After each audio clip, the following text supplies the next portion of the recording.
Welcome back to your favorite show, your favorite day of the week, the Childish Grownups Show. Y'all know what we do on here. We keep it nostalgic with everything that we talk about in our content. Not to mention that we like to take it back to some classic films, some lesser known films, some deep cut films, and films of all cultures. So that's what we do on this thing. I am Marius Hunt III, the world class, aka Mochaccino. I am here with Ash Bash, Mia B. How you ladies doing? I'm feeling pretty good. Feeling pretty good. I'm doing okay, Another day, another adulthood. Boy. Mm-hmm. Yeah, no doubt. And yeah, as y'all can see, if y'all watching on Zoom, we have the all the balls because we are in our March Madness, and I am stoked about it. Not that I'm the biggest sports guy, contrary to popular belief. Shout out to Rich and uh, Spike. They know how much I'm into sports. Like they be like, so. But I do love this month because I think we get to be creative in the content that we're going to do. So I'm excited about it. Right now, this is a good time. Y'all can start submitting y'all movies now, actually. So I'm gonna try to say that at the top of every episode. So when we get to the end, we'll have a little bit more of an even amount of voting. So we can get y'all. But remember, it's got to be on themes, got to be on brand. So y'all send us in y'all sports movies. With that being said, we do not have any mail this week. But shout out to the Stoop Kids. Anyway, y'all can reach out to us at childishgrownups3@gmail.com or reach out to us on Instagram, The Childish Grownups Show, no spaces. Yeah. Or you can leave a comment on this video, or most importantly, leave an Apple review. That would be the greatest of them all. We would label you a scholar and an MVP in our book. So we're here. Ladies, whoever wants to jump in first. Y'all got a childish grown up moment for the listeners. I do. So, I went to GFS and I got a bag of the caramel dittos. Shout out to Bro. He told me that they had these. I don't know if you ever had it, Mia, but it's like a caramelized, crunchy popcorn type vibe. It's so good. It's called caramel dittos. But they had a big bag at GFS for like $4. And this is classic because we used to eat this back in the day. But they only sold the small bags at Speedway gas stations. So we would just, when we moved to Indiana, our dad put us on, and it was only at the Speedway gas stations. And we would be so geeked when we get a bag. Super sugary, of course, obviously not, the best snack, but I had to get it for nostalgic purposes. And it still hit. Like it tastes just how I remember it, and it'll get you in trouble. So you definitely you got to slide the bag away because it's definitely addicting. But oh my god, it's so good. And shout out to my brother because he told me they was at GFS. I thought they just discontinued them, but Well, that was random. What made y'all stop at GFS? It was just like, you know what? Dad, I told him about it. I told him that because he liked them too. Remember, someone told him you said they at GFS, and he was like, "Are you serious?" I was like, I go there. And I told him, of course, grab me a bag. Oh, okay. And then, so he got a bag too, and they just delicious. Um, so yeah, that was my childish girl moment, and I almost had a pillow fight, almost. Yeah. That almost made the cut. Yeah, almost a little honorable mention there. Yeah. All right. What about you, Mia B? Okay, kinda, a little bit. So, y'all know, I be out here in these adult streets. I keep trying to tell y'all. Oh yeah, we know. Hey, y'all go follow her. But this past weekend, I was in Orlando with my cousins. Me and my one cousin went to visit my cousin in Orlando. She lives out there. And we just had like a really fun girls' weekend, but it felt like a slumber party. So because we were in Orlando, my cousin got us all these matching Minnie Mouse socks to wear. And like we had our pajamas. Of course, we was out here being grown half the time. But then the other half of the time, we You know, like we like slept in her bed or like all slept piled up on the couch, like with our feet on like the side of each other. Whoa. It was just like a big girly slumber party with our snacks, our chips and Oreos and a bunch of junk food. And on the nostalgia tip, the whole reason we went down there, we went to a Juvie concert Friday, Juvenile. Wow. Oh, And that was like yeah. that was reliving childhood, but like as a grown up. Yeah. Yeah. Yeah, I did it for one time for the 99 in the 2000s. Period, because like you can't really drop it like it's hot when you 10, but when you 35, Mm-hmm. it's a little different. Mm-hmm. Hey, the closest thing to dropping it like it's hot at that time is hands on your knees. Hands on your knees. You know, we was trying, we thought we Hey, we was thought, yeah, daycare, you thought. down. It's a Ah, that's good. Mm-hmm. What was all y'all chips? What y'all going what y'all going with? you want to know what's crazy? We only had like regular plain Lay's potato chips, and that's my favorite. Oh wow. But mostly it was because we were hungover and Oh, okay, gotcha.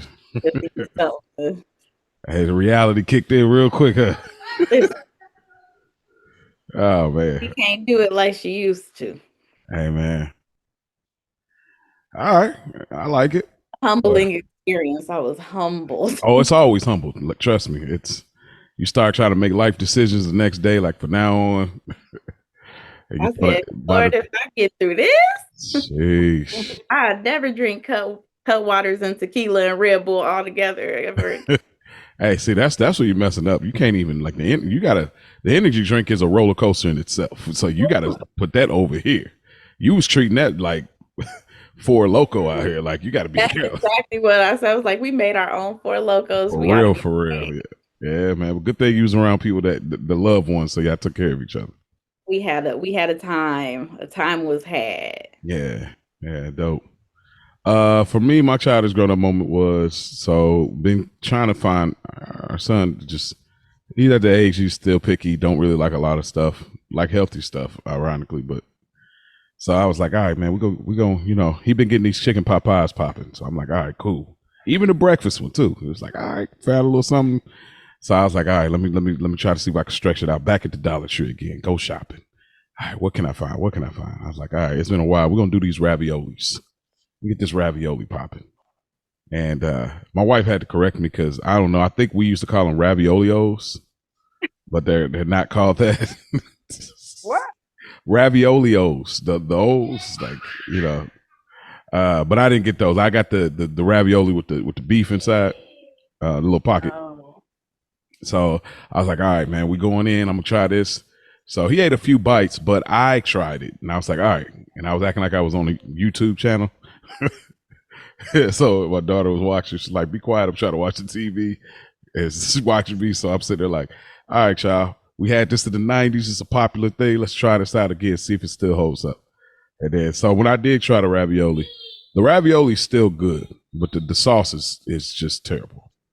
Like that sauce, it almost is like I could probably gourmet that out if I take the sauce out, keep the raviolis, and actually make my own sauce. Yeah, I think it'd be straight. But it was okay for the most part. So Yeah, I never liked the kind with the meat in it. Like I yeah, didn't I like. remember that. What did you like? You like the O's? Yeah, Me too. I like the one with the meat. Was it the SpaghettiOs and meatballs? Oh, okay. Yeah. But yeah, just the O's. Like I need some. I need some meat. Yeah, we definitely need something in there. Uh-huh. What was you about to say, Mia? No, I was just gonna say I never really was a huge ravioli person anyway, and I'm still not as a grown up at like an Italian restaurant or anything. I've never been huge like on like the ravioli. But Do you I like mean Italian at all, or you just I love Italian food. okay? Look, you know what, Ash, gone. Cut it Hey, out. bro. I was Yeah. trying to hey listen, I was trying to let her get And Y'all, she said, I y'all don't know about no It's ravioli, Hey, That Mama just C. wasn't my thing. I ate other stuff. It wasn't Mama our C. thing either. Hey, Mama C replied a few times. Nothing but the best for You know what? Nothing. my children. Spare no expense. You hear me? Ah, man. We had our little things, you All know. right, yeah, we gonna talk about that one day. Maybe there's a this or that struggle meals. Well, Ah, yeah, Yes. because Don't be giving her ideas. hey, that's better than the trivia. Hey, you supposed to be with me. We try to get out of there. But man, that's our childish grown up moments, y'all. Y'all can reach out. Of course, I get y'all the handles. It's in the description of the episode as well. Y'all share with us, laugh with us. It's good to have fun, and especially in times like these, it is really good to have fun. And a show like this is a show you want to hear to be able to just come out of this time period for a moment and just be nostalgic. So this is the time. And if it's servicing y'all, leave us an Apple review. Ash, the floor is yours. It is time for the flash pass. We're going this or that today. Bow Wow. Lord. Bow Wow song edition, you know what I'm saying? Since we Mm-hmm. are doing a Bow Wow movie, we're gonna celebrate him a little bit, talk about a little bit of the catalog. So got about 5 of them, and I do have a bonus one that I want y'all opinion on. So first we're going with Bounce With Me or Bow Wow. Like that's my name, that one. Both came out in 2000, yeah. Mm-hmm. Mm-hmm. That's That's so hard. Bow Wow. that bounce with me was on the Big Mama Mhm. soundtrack. And it was really an adorable song. I mean, we were young too, so that was our stuff.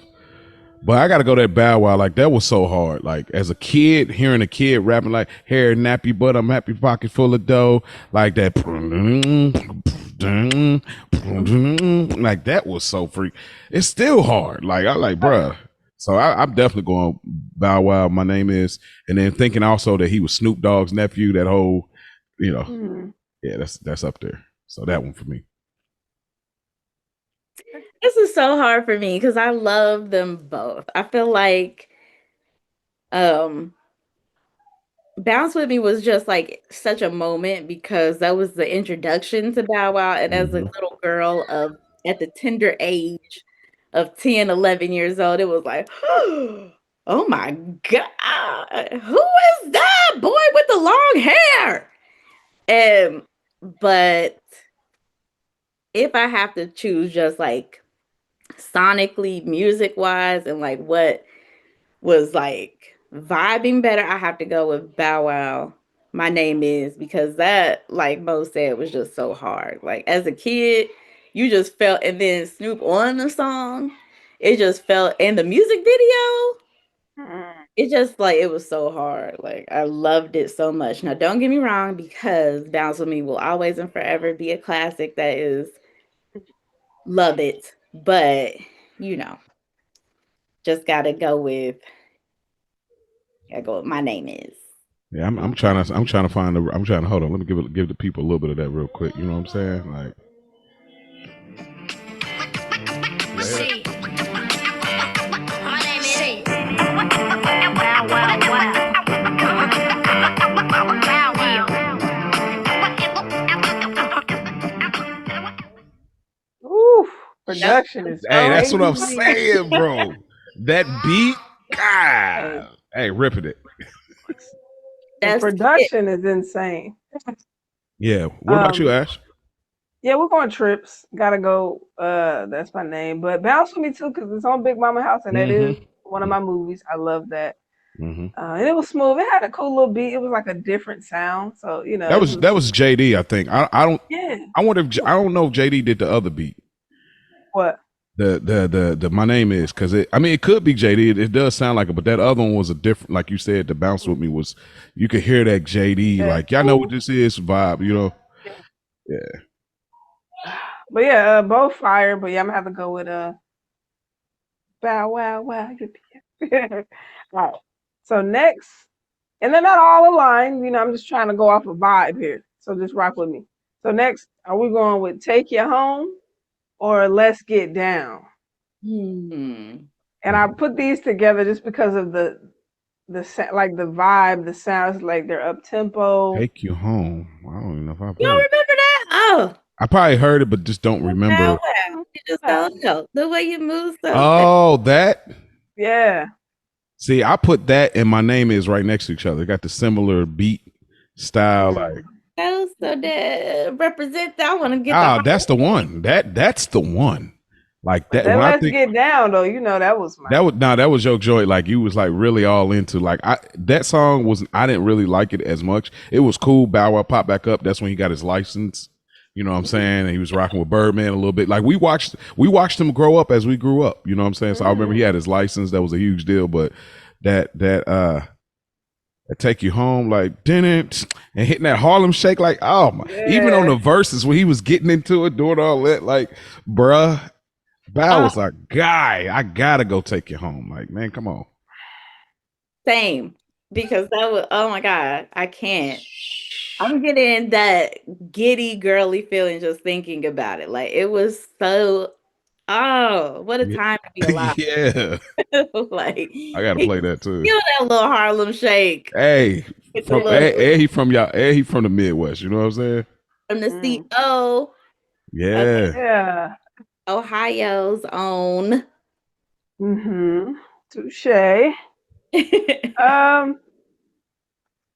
On trips, but it's not an easy pick for me because that Let's Get Down, that was 3 fire verses. Like he had 3 cold verses in that song, and he was getting older. He cut the braids. You know what I'm saying? We got the braids, so I'm like, oh, he trying to pick a different look. He still was fine, and I love that. I won't spit either one right now, but yeah.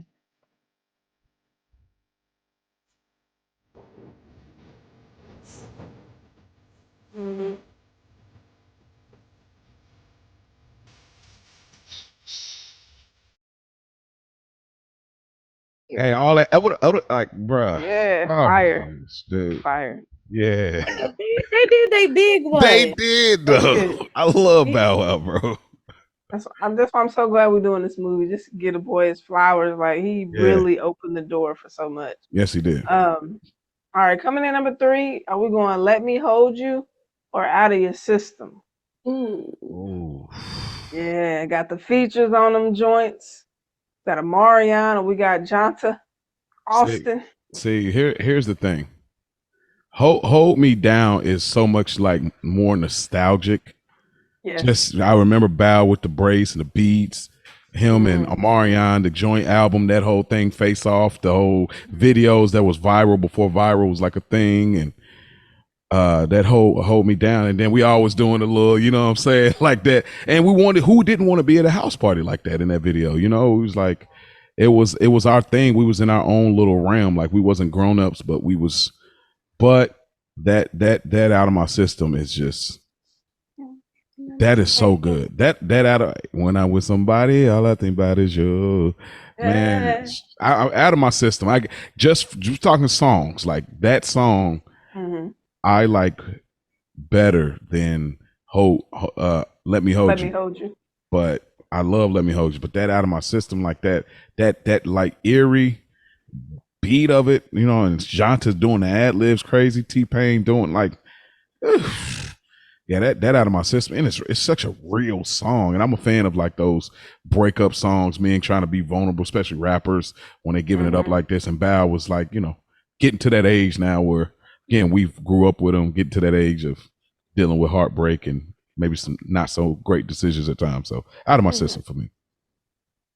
Oh, I gotta break away. Gotta do Let Me Hold You, because this was a moment for me. Like, I was such a huge Omarion fan, and it just felt like a kind of a coming of age moment. And of course, Out of My System is fire. Love that too, but just for me, I have this like nostalgic remembrance of Let Me Hold You and like what that moment was when that came out. Yeah. That's fair. Ooh, so we got 1 and 1. It's hard because again, the Mhm. "Let Me Hold You" is the nostalgic, and of course, Omarion. You got Marion and Bow Wow That was together. Like huge, huge. this was huge. A sight to see. That was our best of both worlds Yeah. as So kids. Yeah. all the system again, that vulnerability there. Jonte Austin, T Pain. Like, listen, the production. This is tough. I'm thinking about that breakdown with Jonte Austin, That's dude. what I'm saying. He start cooking it at He back was end. like, Like, but it's like, about Bow Wow, so I gotta yeah. go with Let Me Hook. But if we go a song for something, I gotta go out of your system with it. So, all right. As soon as you hear that, come on.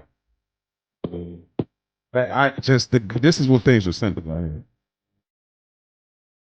This is This all you gotta do is hear that. Now you gotta find somebody to dance with. Like, bro, that's uh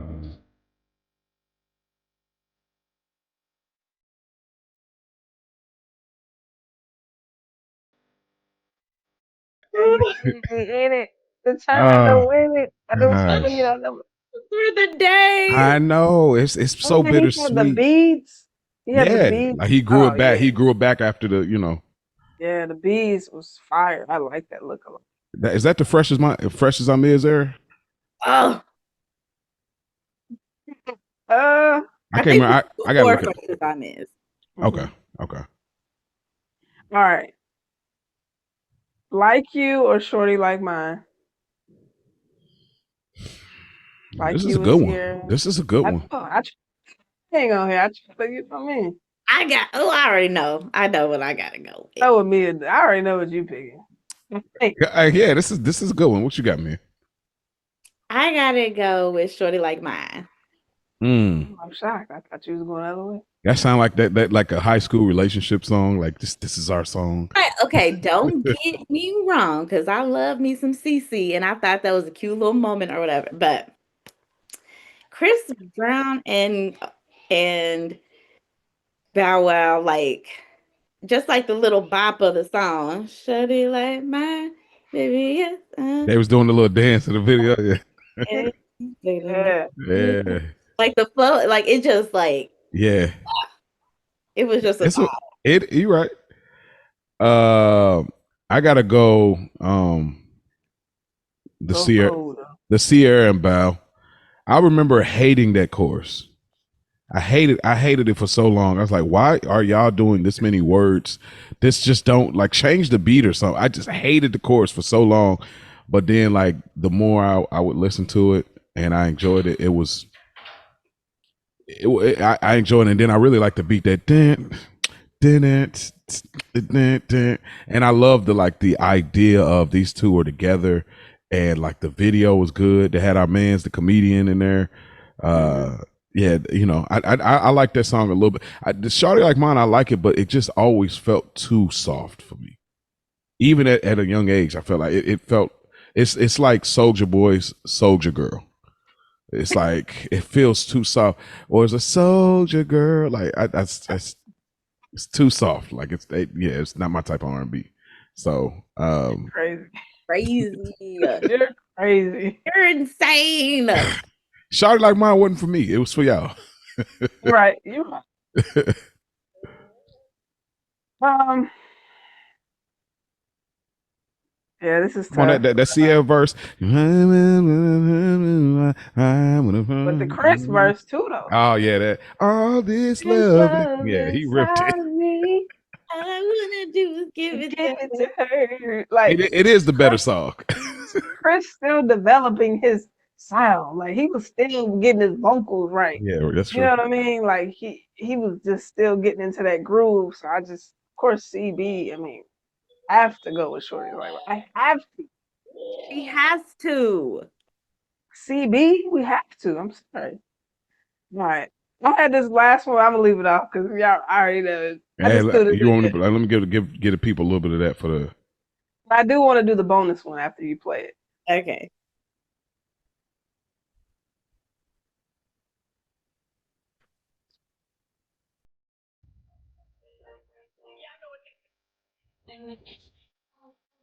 Then I don't know about you.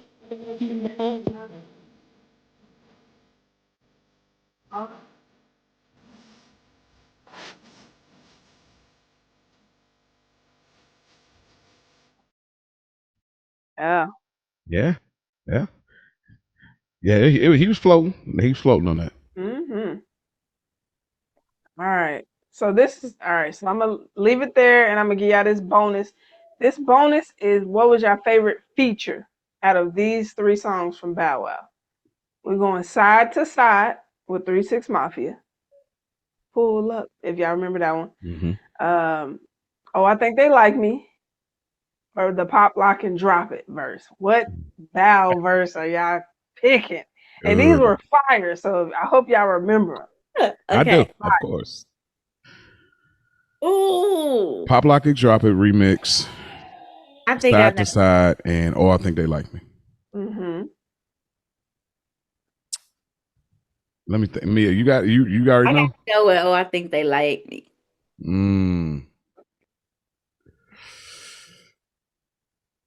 I got mine too. Yeah, go ahead. He's I think they like me too. on that. And he had the ponytail. Oh yeah. Y'all see the recent interview where he's talking about like a song like that he did not like that went like it was a hit. Did y'all see that clip recently? He was talking about it like, oh, I think they like me. He said we did it. He's like, bro, why they keep saying that over and over? Like he didn't like it at all. He didn't like it so much he did his verse once and left. Yeah. And it ended up being what it is. He did. I mean, Under 21 with a black card. like I mean, I like the side to side was really good because that's when he was like, I feel like he was like a rapper for real. Yeah. Pop Lock It Drop It. It's just funny because he just overemphasizes. Yep, if there was a contest, that she would be the winner. Yep, from Ohio all the way to St. Louis. See all the like. Yeah, he put so He much would put so much sauce. aggression for like Give me the go ahead, give me the cookies. Like, so yeah, it's the right answer is I think they like me. Like I'm Bow Weezy, Prince of the Old Town. Just got the man. yeah. Hey, we gotta give him a little bit of that. Come on, like I just a little bit before we get out of here to the. Hey, but that side by side was fire. It was just a little too short. I wanted it to be a little longer, but he killed it though. Is that you? That's your choice, Ash? No, we going on trips. Oh, I think they like me. Yeah. Hey, JD was straight on there too. Of course, JD. And he can dance. Yeah. Sleeping on JD. Y'all like the Brat verse on there? I did. She's also slept on. Don't ever play with her. Don't play. Prince of the old town, just got the wheels clean, so I'm riding slow now. I'm in the fast car, something like a NASCAR. If you wanna know how much it costs, you should ask Paul. As far as the watch and chain, I dropped some change. Hey, you trying to give me my rapper bag? You. Hey, and Bow had the perfect rap voice. Like he's such a performer. Everything he does, like that's why I don't like how they play around with him and T.I. Like everything he does, he puts the highest amount of performative, execution because his voice was perfect. Like he had a great rap voice. So listen, I've been to 2 Millennium tours and I saw him, of course, countless times when I was young. And that band puts on a show. Yeah. Every time. He's been doing this since he was like 6 years old, dude. Yeah.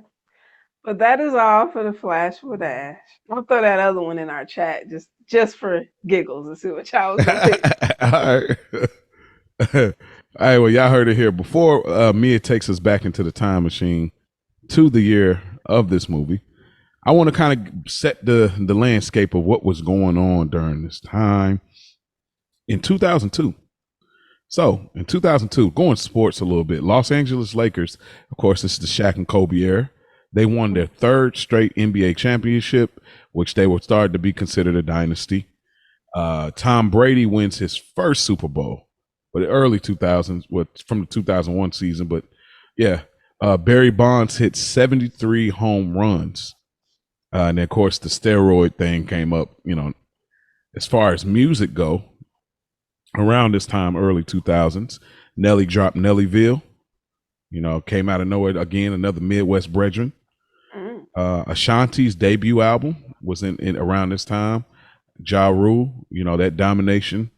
Usher's "You Got It Bad" era was starting to gear up, and this is peak BET 106 in Park, oversized jerseys, throwbacks, and all that. As far as movies, in 2002 we got the Spider-Man that we grew up with, Tobey Maguire. You know what I'm saying? So good to see him in the MCU. Barbershop, I'm sure that'll make it on here at some point. Friday After the Next, definitely a classic for the moments that still get brought up. Eminem's 8 Mile, and Nick Cannon, as much as people have things to say about him, Drumline came out in 2002. Our technology then, we had flip phones, the Nokia bricks were everywhere. MySpace hadn't launched yet, but it was starting to get, must have been in works because it came out right in 2003. The PS2 was still dominating.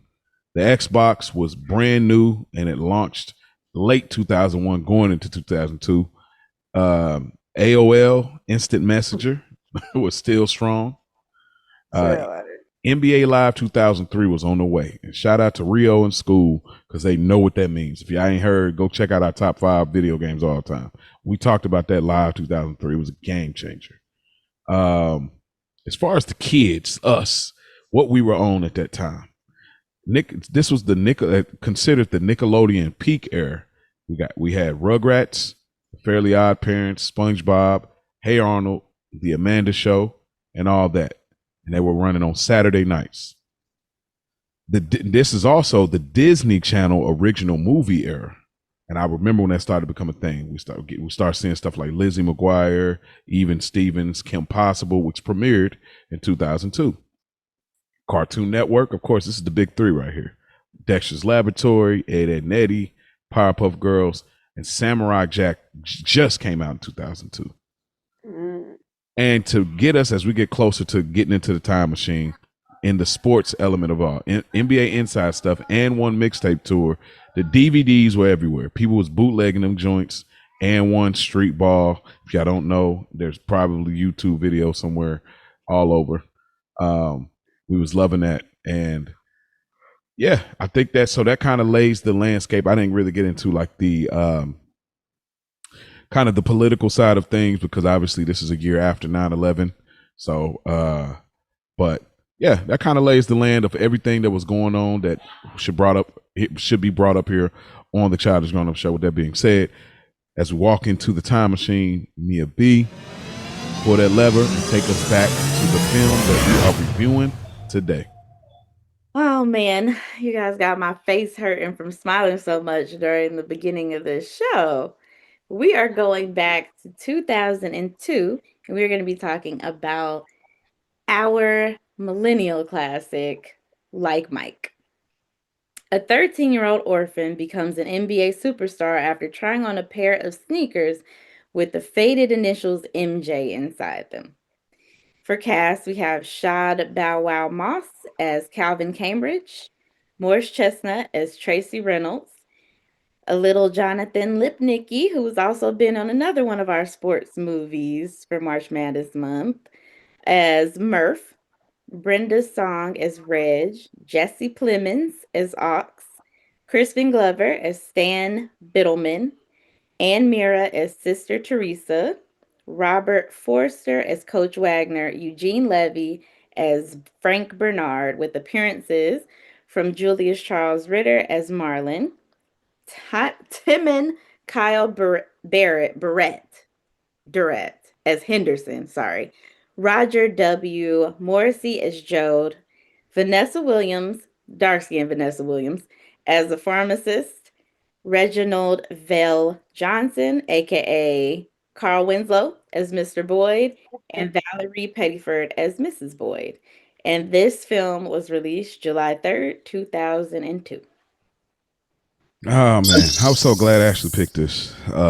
This was Ash's pick, so I'm glad she picked this, and I'll elaborate a little bit more. But Ash, since you picked this movie, Like Mike, It's time to be kind and rewind. Take us back to how you remember first seeing this and what was it like this time? I was trying to think. I know this came in theaters, but I don't remember if we went to the theaters and saw it. I feel like Auntie Mickey again was a big reminder again. Shout out to Auntie Mickey. She had all the DVDs, VHS. Yeah, remember because Sticking in there. we moved back in '01, so it could be a Like I feel possibility. like watching it at Auntie Mickey's on 3 volume. Let's keep that in there. But I was in love with Bow Wow. I loved him. I thought he was so cute. So I was extremely excited to see the movie. Of course, the beat, I remember the basketball song that was just fire, which I can't believe I didn't throw in there, but that was a fire song. And then he had the beads in the hair, and I'm like, it was just, and you had Fabulous in there. The whole rollout with the song and the movie combination was just fire. And I was already a Bow Wow fan, so him being in the movie was just, just amplified me liking him even more. And I just thought it was genius how they, combined it all together. And again, he doesn't really get the respect that he deserves for paving the way and all that. So I'm just had to pick this for nostalgia purposes because Bow Wow was my guy. Like I loved him. Yeah, of course we had B2K, all the other like boys in the yard, right? But Bow Wow was the one for me. And watching it this time, it still felt really good. Um, it felt nostalgic. So again, I watched it with my husband, so he was excited to watch it too. And it just took me back, man. Like again, watch it. I love what we do because when we do get to watch these movies and rewind, it's just such a good feeling. But yeah, man. So that is my rewind. What about you, Mia? How do you remember this movie back in '02? Oh my goodness, which is crazy because I don't know if I saw this in theaters either. Like I feel like I would remember distinctly if I had seen it in theaters because I have memories of seeing other movies around the same time. But I don't remember. I don't have a memory of seeing this in theaters. I do have a memory of getting the soundtrack and getting the movie on DVD like as gifts, which I can't remember because if this came out in July, I don't remember if I got them that Christmas. I think that might have got them that Christmas as gifts, but I know I had seen it before that though. Like I had to have seen it before that, but I don't remember. I just know that when I did see it, I was obsessed. And when I got that DVD, I played it like nobody's business. And I played that soundtrack in my own little stereo I had in my room. Like, listen, I too was obsessed with Bow Wow. I too thought me and him were gonna get married and he was gonna be my husband and we were soulmates. Yeah. But sometimes things don't work out like that. But no, Right. I loved this movie. And of course, as a little kid, you don't care about any like you don't care how his acting is. You don't care anything about the fact other anything other than the fact that you're seeing him on screen and it's him. You don't care. Mm-hmm. And so I loved it then. And even watching it now, having not seen it for years and years and years, I still really enjoyed it. It was still really fun, really cool, cute watch. Yeah. For me, again, same. I don't really remember, but the lore that I remember around this film is like I was a Bow Wow fan. Bow Wow was one of the youngest and earliest examples of, you know, like have the women love you, men want to be like you, right? He was one of the earliest examples and youngest examples because it was like perfectly fine that like girls really liked him. I wouldn't, like B2K, I didn't want to be like them. You know what I'm saying? For real, I'm just keeping it a being. Like I didn't want to be like them. I knew they was getting girls, but I didn't want to be like them. But like Bow, I wanted to be like him. He was just everything, bro. Like his videos, the braids, the style, the confidence. Like I just wanted to be like him so bad. So when this movie came out, not knowing that he could really act like this, And I think he had a cameo in a few things before this, but I think this is first, like, lead or yeah, I think he's the lead. I think we can agree on that. He just did so well. And funny story that this is what Ash knows, but like when I was a teenager, like I wore my daddy's shoes. Like his shoes are way too big. They were like a size 10 and a half. And my foot was like a size 7. I was so, because of this movie, I became so superstitious that like my dad used to hoop back in the day. So I wore his shoes when I used to hoop outside. Now imagine I got these skinny legs. I'm tying the shoes so tight because my feet are obviously way too small for these clunky shoes. But I believe my dad used to hoop so I could hoop, and I would be getting busy in them big ass shoes. Like I took the commitment. I took this so far. I tried out for the basketball team with these big ass clown shoes. hey, listen. I took it that far because it's all because of this movie. I thought for a while, where did I get this from? And it all came back to me when I said, oh, this is where it came from. I believed that much into the shoes that, like, because then I was getting busy in the streets. So, I mean, obviously, I didn't make the team. Mom was like, take the big ass shoes.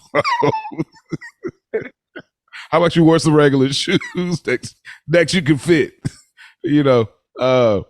So I did, but yeah, this movie just had that type of impact on me, and watching it this time again, it's still enjoyable. There's a certain flavor of these style of movies, and I'll throw another movie out there. I don't think it's gonna be anybody's pick, so I just throw it out there, like Joanna Man, right? You know what I mean? Like Joanna Man, in the same vein, like not that. I mean, obviously, there would be a lot of crazy discourse at this point doing that movie, but like just the feeling of the movies, like you got to suspend certain things, but you're on the ride, you're having fun, you're enjoying it. There's this colorful thing going on. There's this movie magic, but then there's also these moments of authenticity, and this is enjoyable. So I really enjoyed it. I never had a problem with this movie. Nothing's changed. This watch, even though we have a podcast now, nothing has changed. So I thoroughly enjoyed it this time as well.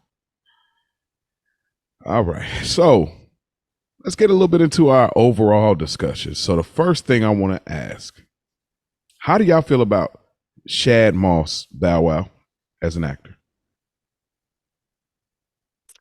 I will say that this being his first film, I think he did well as a child actor who hadn't had who wasn't growing up taking acting classes to become a child actor. Like he was a rapper performer.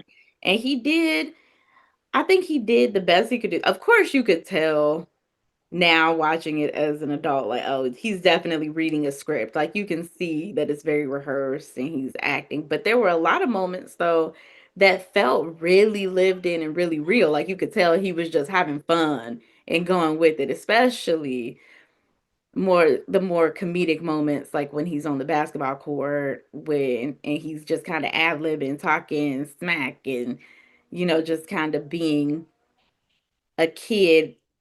I feel like as he got older, if we want to talk about just his acting in general, he got a lot better the more that the more movies that he starred in. But for this to be his first role, I think he did a good job. Okay. Ash. Yeah, I enjoy Shad Moss acting. He does a good job. I think anything he puts his mind to, he takes very serious, like in his craft. And I think it shows on the roles that he does get. I think he's gotten a lot better, obviously, as he got older. I know he was on Entourage for a little bit, Roll Bounce. Yeah, I got a list of movies. Don't worry about it. Okay, the Medea joint. I as an actor, I like seeing him on screen. I like seeing him on screen. Yeah, I enjoy his music too, but I would rather him just keep acting. So, bless you, baby. Honestly, I thought he was really good in this. Like I haven't. I honestly think that that's where his calling was.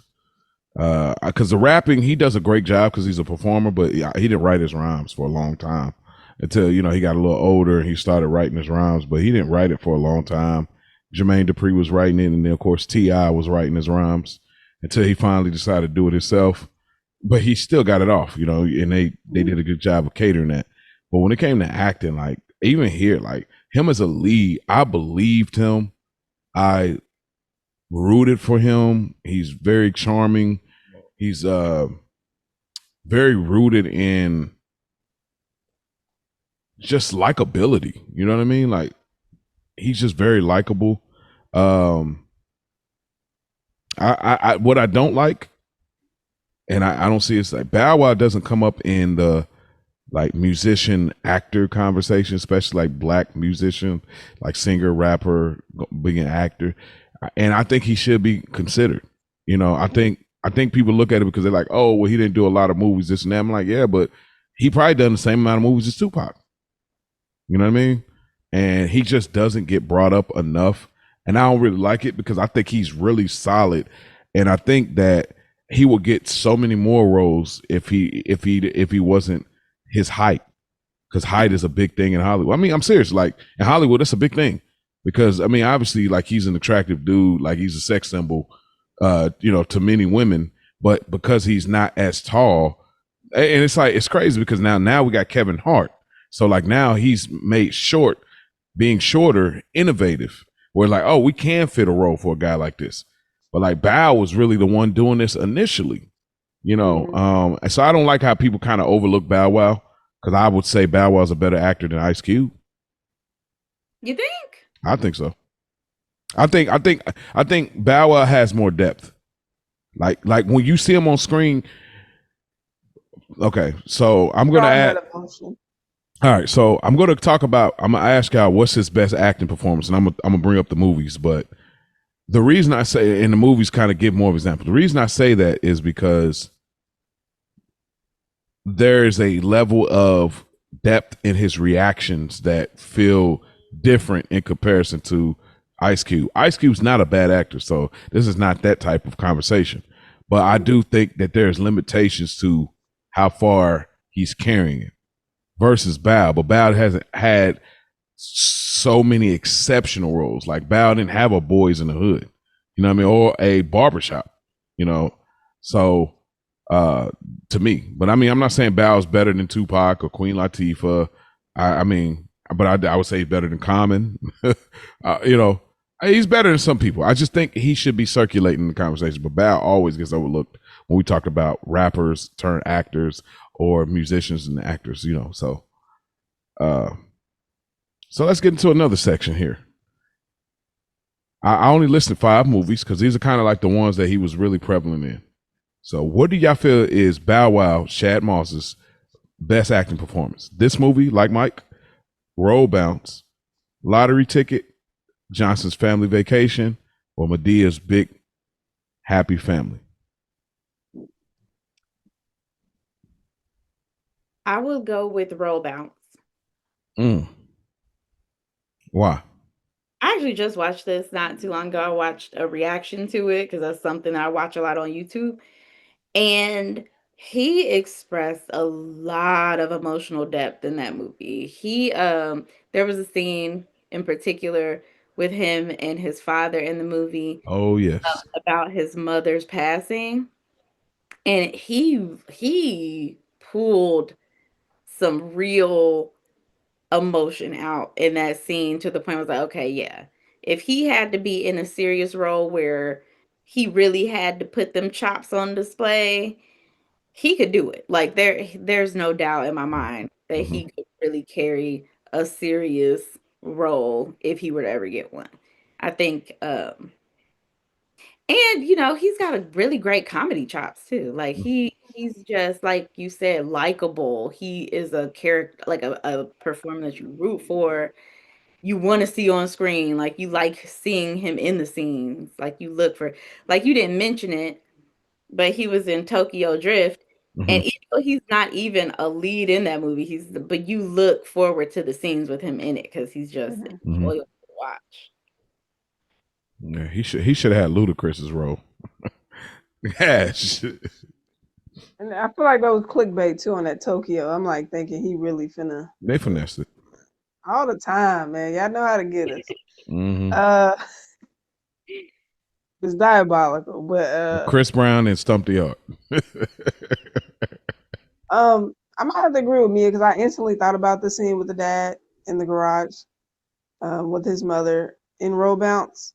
Um, I think I liked him in the Medea movie too because I think he had some emotional pull when Loretta Devine was passing, or so I feel like he had an emotional scene in there too. But it was a writing concern for me, obviously with Tyler. Like I didn't like how it was kind of written.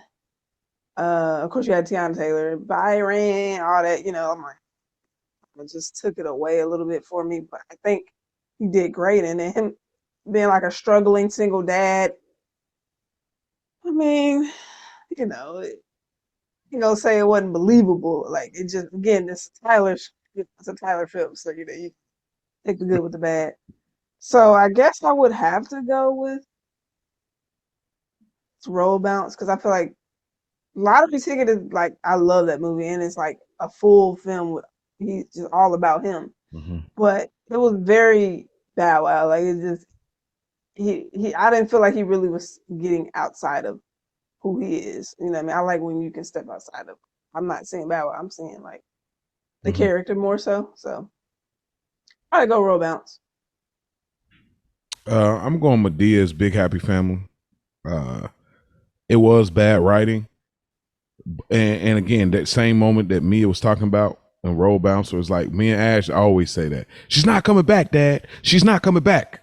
Like we say this still to this day, like all the time. Like, um, but for me, the Medea, like just seeing him on his grown man, young adult grown man vibes, trying to figure it out, dealing with like this annoying BM, and then like even the moment where they're having the dinner and just getting the reveal that this is not your sister.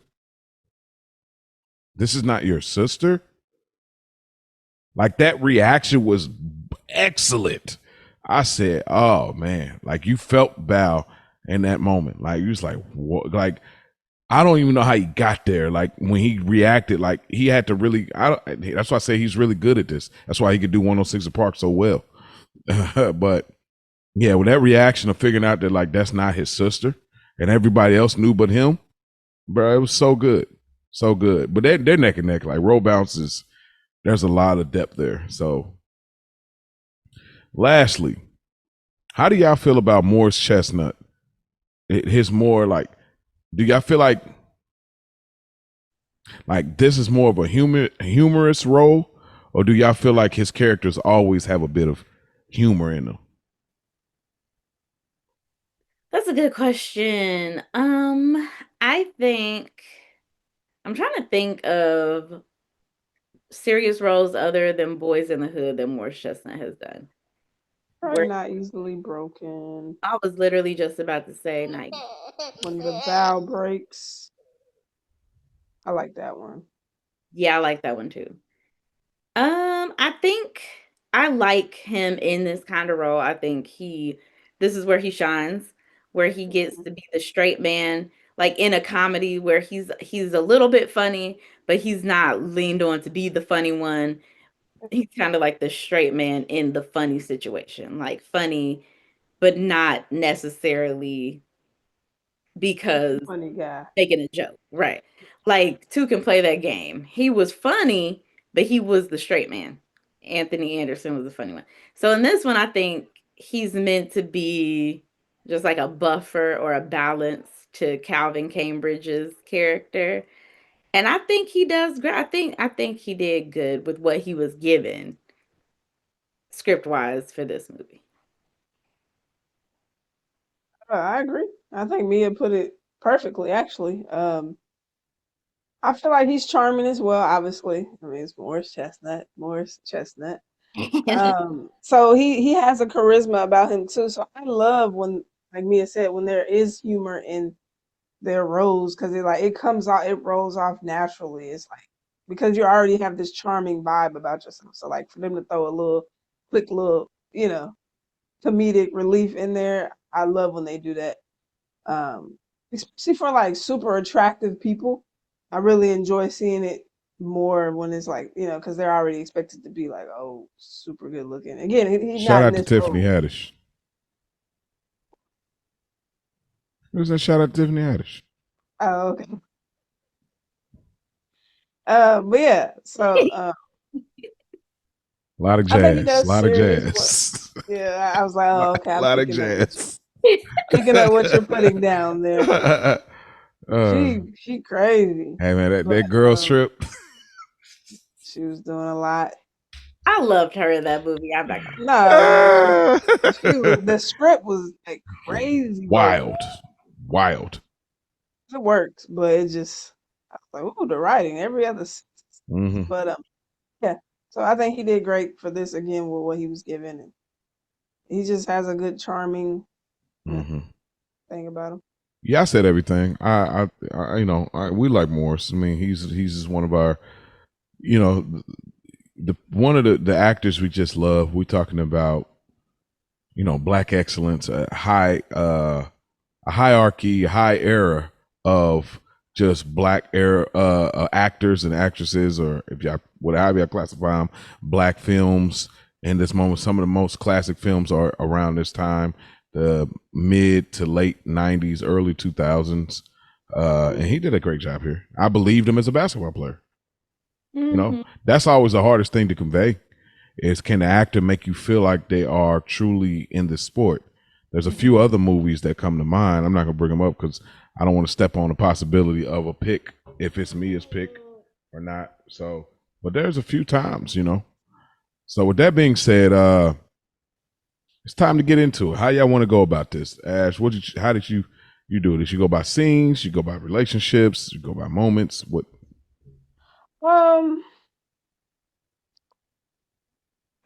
It's not a lot there, so I'm really open to whatever y'all want to do. But I kind of have like the orphanage, the sneakers, becoming a knight. That's kind of how my notes, Same. Mine are set up almost exactly the same way. Like room service, all that type of. Yeah. But we can combine, whatever y'all want to do. Yeah. All right, well then go ahead, Ash. Why don't you lead us off then? Where you want to go? Yeah, I guess we start at the orphanage. Okay. You come in, and what I love about it is like the kids are happy, right? Even though they're not like adopted or chosen in this moment, like they seem like they're in good spirits, like they obviously have built a bond with each other aside from Ox. I mean, Ox and his boys or whatever, but he was killing me. I'm like, bro, you here, like, so, like everything that makes me happy, you want to try to take away. Again, he was a bully or whatever. And maybe y'all have more in there about him, but yeah, I felt a little different on this watch with Ox. Okay. And again, he's not chosen either. So again, putting that lens on, he's also an orphan. So, but yeah, maybe you could give me some insight on how you feel about him. But yeah, obviously we meet Calvin Cambridge. We got Murph and what's her name? Reggie or Reg, okay. Reg, yeah. It throws me off. That's her name. But yeah, Reg. So they outside hooping, having a good time. Biddleman is over the place. Obviously, he's trash. Just trying to collect the funds. But yeah, they just outside hooping, and you can tell Calvin is into sports, and he's close with Murph and Reggie, and they just having a good time. And then you see Ox and the other guys come out, and the confidence that Calvin had, right? Like, and again, if I'm going too far, just let me know. But you fine. Even the confidence of him wanting to play one-on-one against Ox. Because again, it looks like Calvin can hoop. He got some handles on him. You know what I'm saying? But again, you're playing with Murph, who is like 3 feet tall. You know what I'm saying? So it really ain't, the comp ain't really there. Zero hops, sir. Yeah. Reggie ain't really into ball like that. She's just kind of like, these my guys. So I'm out here. But then Ox, he don't look like he a baller either. You know what I mean? It's he like, probably just understand, like, not let you get a point. Like, that's probably what he understood. And I'm gonna beat you up either way. So I like pocket juice. What if I lose? I'm gonna beat that ass. But yeah, so just the introduction of the children in the orphanage and house kind of set up, and let y'all jump in or whatever. Yeah, go ahead, Mia. Okay, so I had the same thing, like the orphanage, and I had um Biddleman and just I love Crispin Glover. I'm sorry. I just love him as an actor. He always plays one of these kind of weird, crazy roles. And Erica was great. I had you pretty much had everything I was gonna say. I had group home and Ox. And then the next thing I had was the adoption fair where the people were coming to look at, the children and how Calvin and Murph are just so hopeful Mhm. about finding a family and having a destiny. And Ox is so pessimistic about finding a family. He's like, it's just like a pound. They all want the puppies. And it's just like kind of put that perspective for you Mhm. about what it is like for them. And then the next thing I had is him, them getting all those donations and him finding the shoes. So Ox man, how are we to assume how much older he is than because Cal was like 14, right? 30. Or so Ox will be what? I You would think say he like 15. okay, I didn't know. I'm like, he can't be that A much older, right? big boy, just a big Yeah. 15. Maybe 14, but just big. Yeah. Because Calvin is recognizably small, even for his age. Mm-hmm. Okay. 13, 4'8" isn't necessarily like the norm Okay. for a boy either. Like, Mm-hmm. he was just a little shorty. So I think Ox probably 14, 15. Okay. Yeah, I think, and there's no excuse for how Ox is acting and how he's being. But what I kind of understood is like Ox has kind of been around longer than the rest of them. So he's looking around and he's lost hope because he's seen so many of these open houses where they come in and they're always looking for. The older you get, the worse it is, for getting adopted because you're set in your ways. They don't get to create the memories that they want as parents. Because if somebody's adopting, they want the whole experience. They want to start from scratch as close as possible. And they're not able to do that when you're 15, 14 years old, however old he is. They're not able to do that. And so him doing that, he loses hope. So anytime anybody else is optimistic and anything like that, I feel like he's OD on like blocking that hope. Um, and so I kind of understood, like I said, there's no excuse for him treating people like that, but I understood at least where he was coming from because when they did have that, like people coming in to adopt, and there was a few times you could tell he was down about it, and then also it's like, he's not like necessarily the nicest looking, you know what I'm saying? So it's like there's that aspect too. Not I too much knew on that was Jesse coming. Lemon. Looks matter. No, here you go. But I just, he grew up to still look kind of the same, but I think he's grown into his look now. Yeah, he finds roles that fit for that type of look that he has for sure. But I agree. I think this time watching it, I was a little bit more sympathetic to Ox's character because it's like, dang, he is a kid after all, Right. and he's an orphan. So, he's older. They live in this group home. Biddleman is always calling him an idiot, and Mm-hmm. he's not. He hasn't received any love. So naturally, this is where those problems come in the real world too, like with kids who you see with these types of problems, bullying, so on and so forth. So I was sympathetic. Of course, he was still on my nerves, but knowing how his character develops later on, I wasn't too mad this time because it's like, okay, he's just hurt people hurt people. He's had a lot of disappointment. Clearly, right? You've seen this so many times. Who knows how long he's been at the orphanage? So,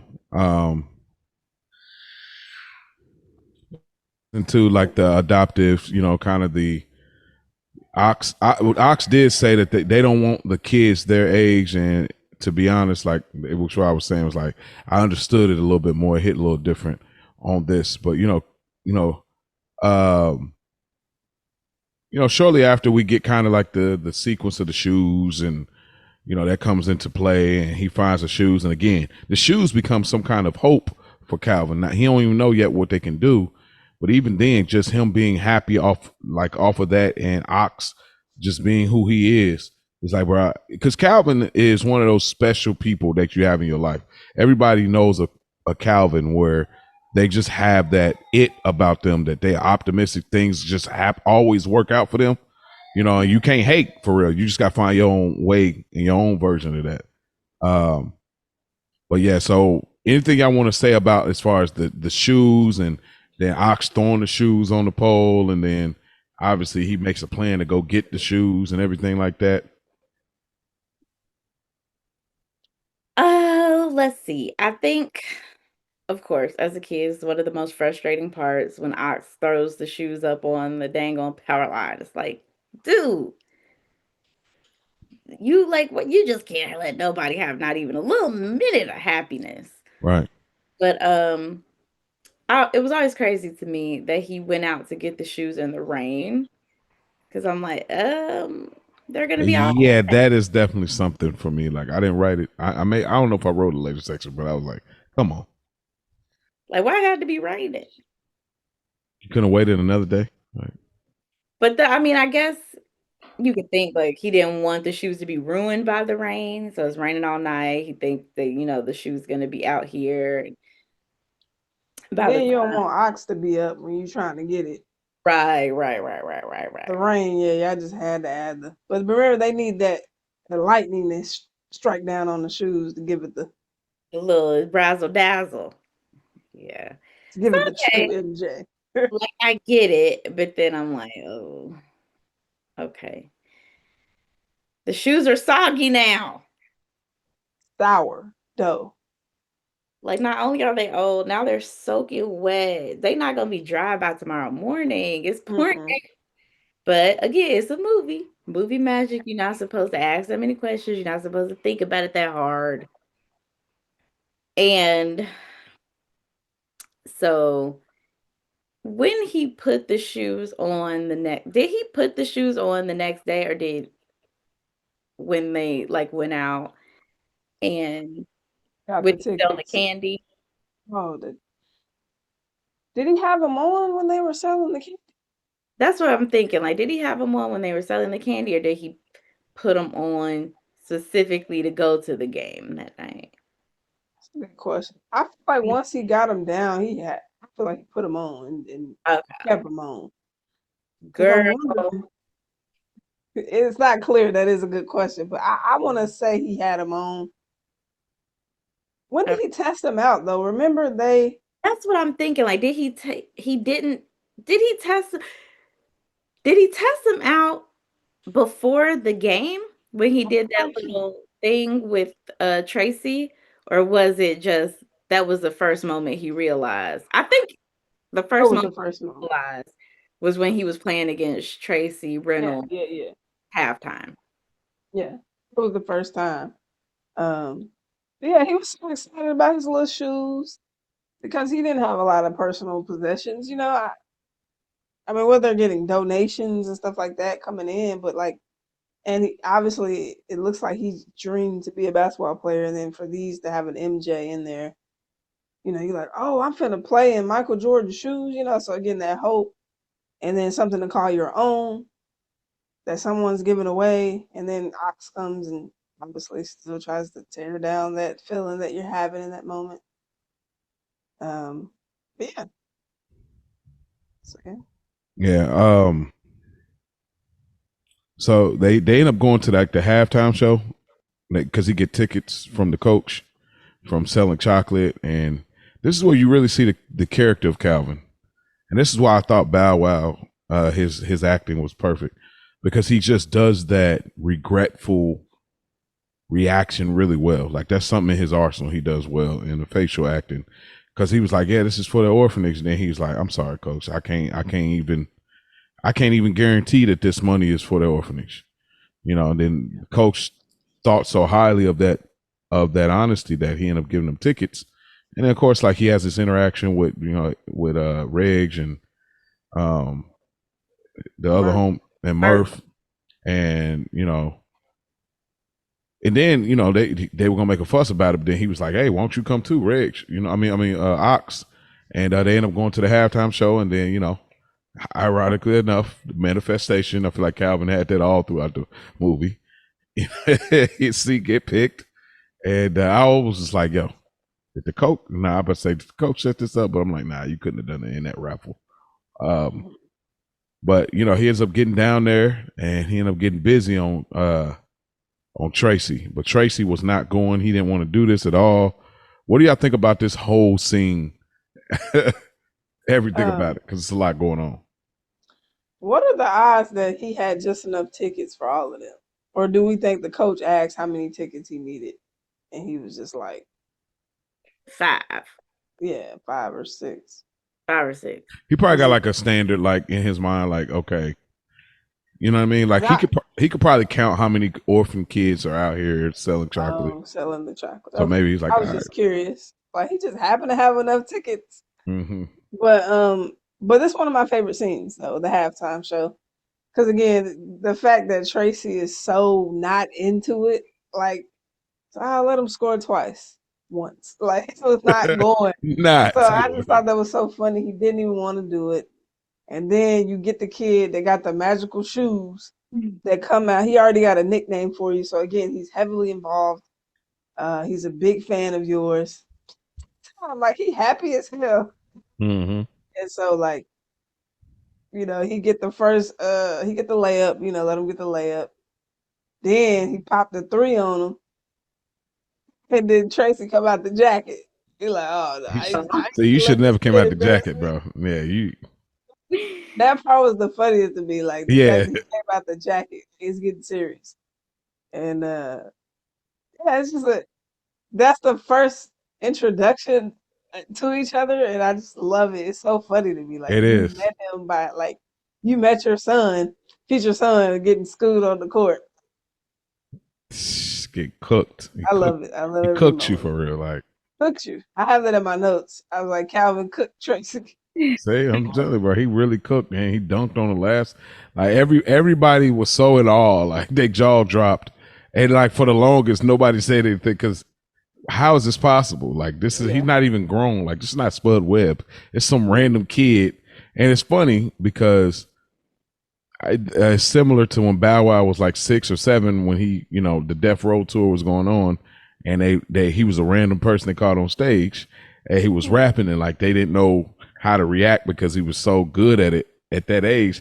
This movie has that same kind of experience where it's like he get up there, he's 13 or whatever, and he dunks, and he's hanging on the rim, So it's a great interaction, and even then, Ox was being the biggest hater, like trying to like, bro, back up. I just got like he was OD, bro. Like I got you in here, you still hating. Like, let me have this, bro. Yeah.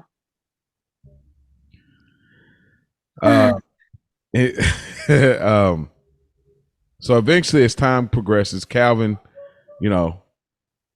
they come up with the idea. The owner, I'm assuming the guy with the bushy eyebrows, comes up.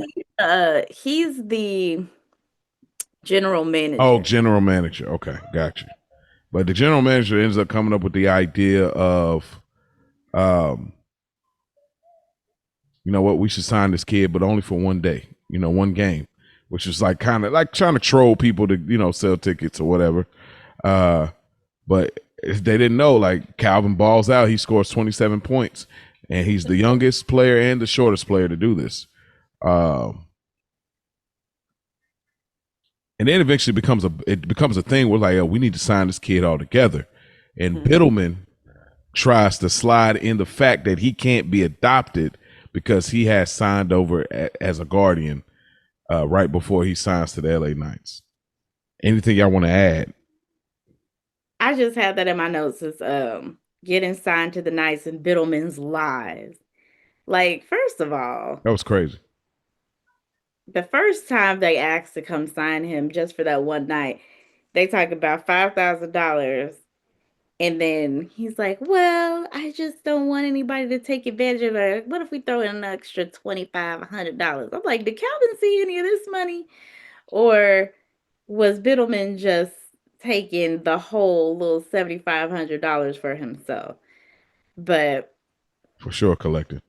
I don't know if I knew as a kid that Biddleman was lying about the fact that Calvin couldn't be adopted. Watching it now, like, even though I already knew, it was kind of an obvious lie. Like, you could tell he was lying. Hmm. But as a kid, like for a little kid like Calvin, of course you will believe him, Yeah. because why wouldn't you? You don't have Mhm. any reason, like, you don't know how business works or any of Yeah, those. of course. Yeah. So I just don't know what he hoped to accomplish with that, because like if somebody wanted to adopt him, he was gonna find out. You can't stop him. So, Right. but you see that when he said that, it didn't really take any wind out of Calvin's sails, because he was on the road. He was just ready to go out here and hoop, and he was having the time of his little life. Yeah. Yeah. Private airplane, spinning around in the chair, making all kind of noise, and then we see Tracy is scared of flying. He's got a fear, Hmm. and like Calvin Cambridge reminds me of my daughter. Mm. Like, little chatterbox. They'll talk your head off. And you see that the dynamic starting to form between him and Tracy, where he's super excited to be around Tracy. Mhm. And Tracy is like, oh my goodness, get this little boy away from me. And it kind of sets up a nice little, not enemies to friends or enemies to family, but like the strong silent, or like the Beauty and the Beast, like where you have to break down Tracy's defenses. Hmm. And we see that this is a nice setup for Calvin kind of to break down Tracy's walls and get him to open up. Mhm. Yeah, Tracy's a pretty complex character. I mean, this movie doesn't spend a lot of time with that because it's not that type of movie. But you could tell there's some complexity to why he is like he is. You know, talking to the general manager like he is, his situation with his father, situation with kids, relationships, like teammates. There's something there, you know. But this movie's not the movie to explore it. But there's Mhm. clearly more there. Uh, Yeah. so I just had, like, you know, the scene of, like, Calvin's on the squad now. He's played a game and he's getting used to things, and then Tracy pretty much just goes on a date, and you know Calvin is like getting busy on the room service tip. Uh, but that's what I have. I kind of got it like broke down into like different like moments or whatever. So I don't want to just go by that. If you want to go somewhere else, dynamic wise. We're going like that.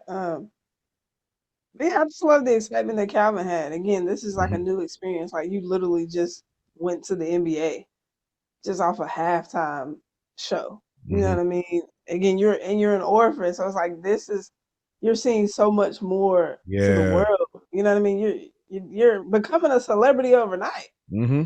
You know what I mean? Twister out here. So it's just, I love the excitement watching it. Obviously, it just made you take me back. Like, hey man, when you was a kid, you were so Yeah. excited just to see anything new. And so the way that he felt is considering his circumstances, even though he wasn't adopted, again, he didn't lose hope. So he was still hopeful. And Yeah.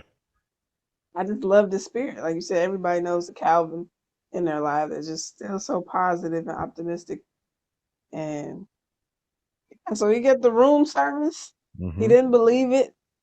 You know, he make the call, order. I mean, he was talking about lobster tails and uh Subs, pizza.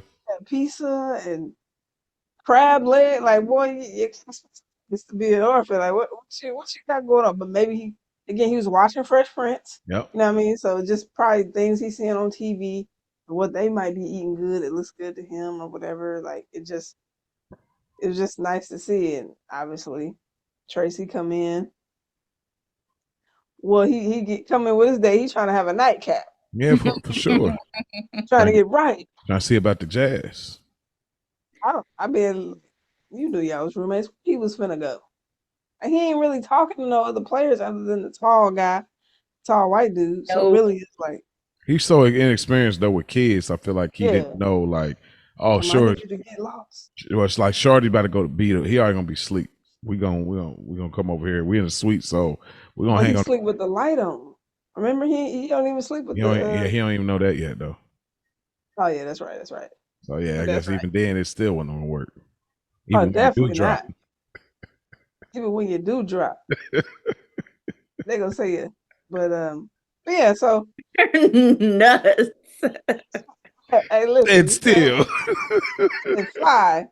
But yeah. So he throws up, obviously, and then the chick is babying the heck out of him. Like that was blowing me because I'm like, dude is 13. Like, I get it. It was a little much. it was a A little much. little You gotta- much. You Like you gotta don't think about it in the context of like he's so tiny for his age. Like if so put this in perspective. Me at my grown ass age of 35, I am 4'10".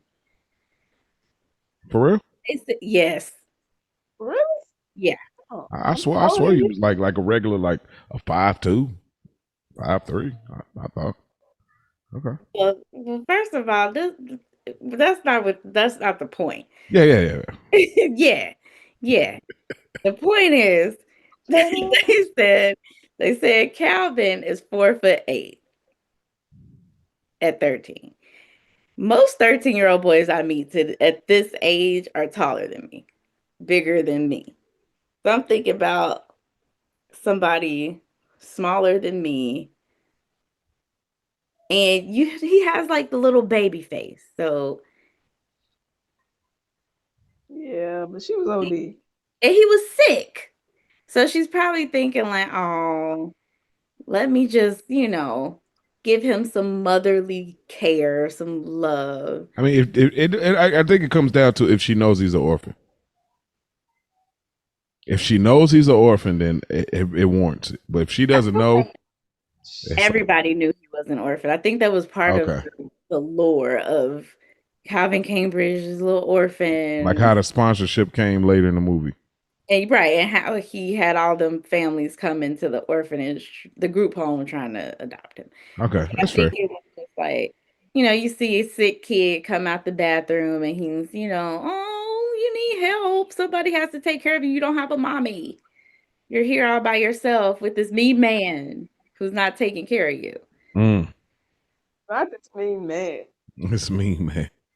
Like I was just Prince Charming a moment ago. You call this being a father? Nah, I'm not your father. I'm not your partner either. Check out that cop and a half. Hey, absolutely check out that cop and a half. But like, so after this, eventually they make it back to the room, and I really like this scene as far as the prayer aspect. I don't think we get a lot of that these days. Like, I feel like it's more like if you see stuff like that, it's in faith led films.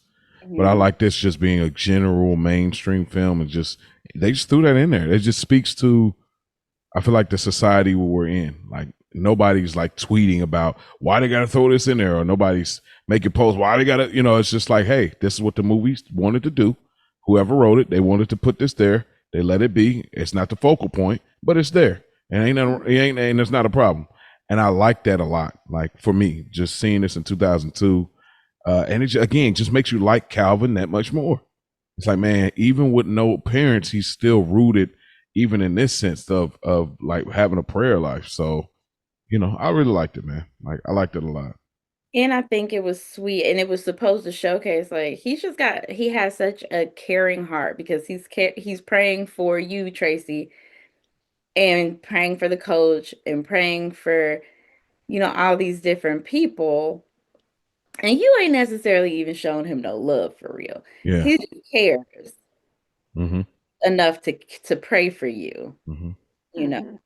And I feel like that was one of the first That was definitely. things that softened Tracy up a bit, because you see how he looks at him when he says, "And God bless Tracy." Mm-hmm.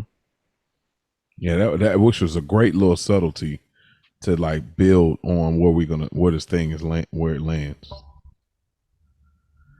So pretty much after that, we start to get into the Calvin montage. After the basketball song comes on, we're playing basketball. We love that basketball.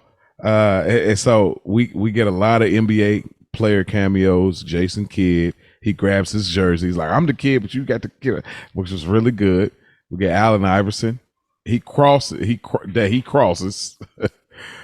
We get T Mac. And he rips him, and then he takes a charge from Chris Webber, like, "Remind me of my little dog" or something.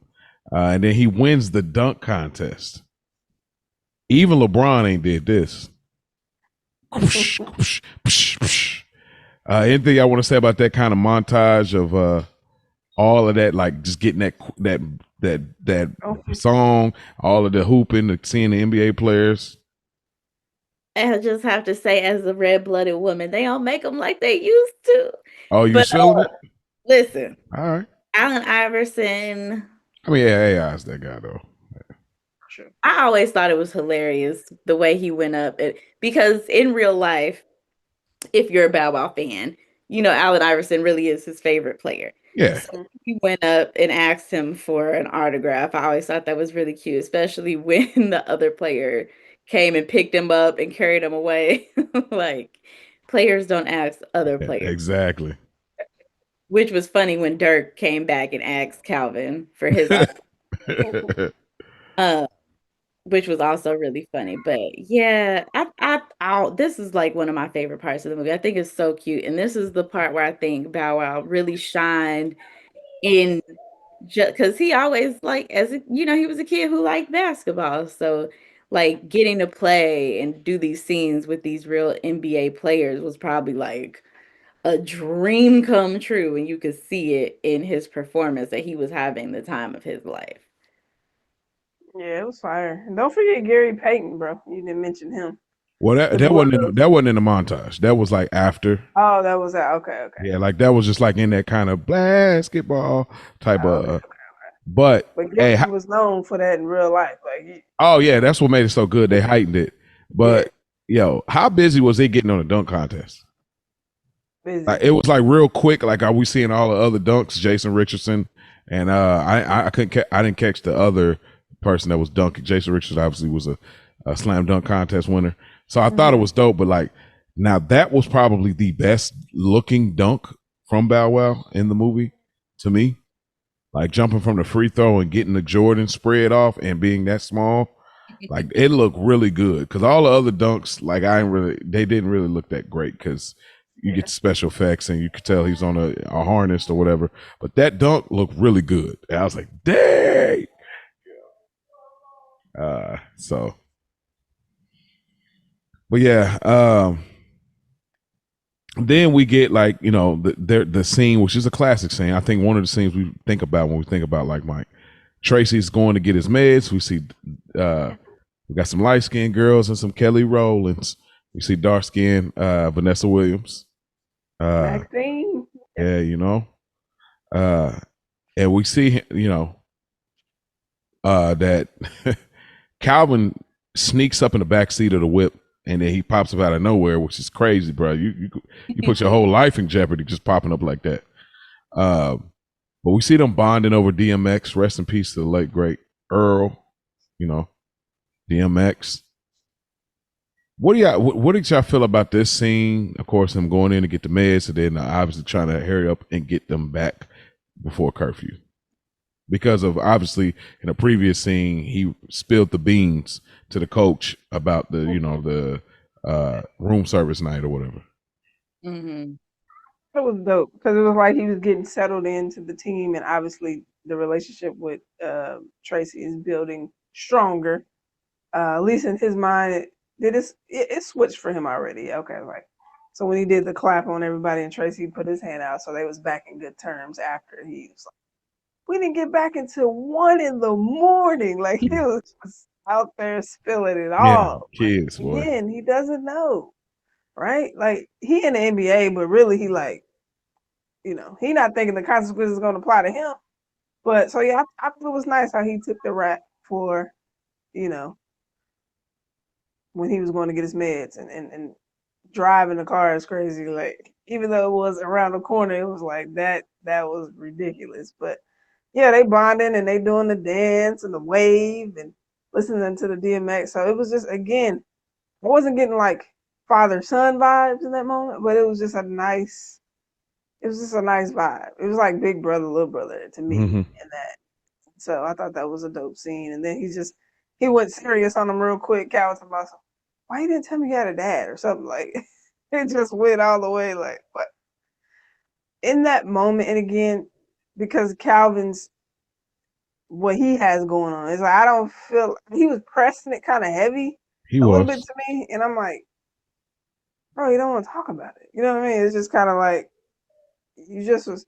I would give anything to have a dad. Which again, this is his experience. He is an orphan, so right.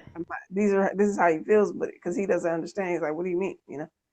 But he was just pressing it so much. It was a weird sense of entitlement that, like, it's like, where did this come from?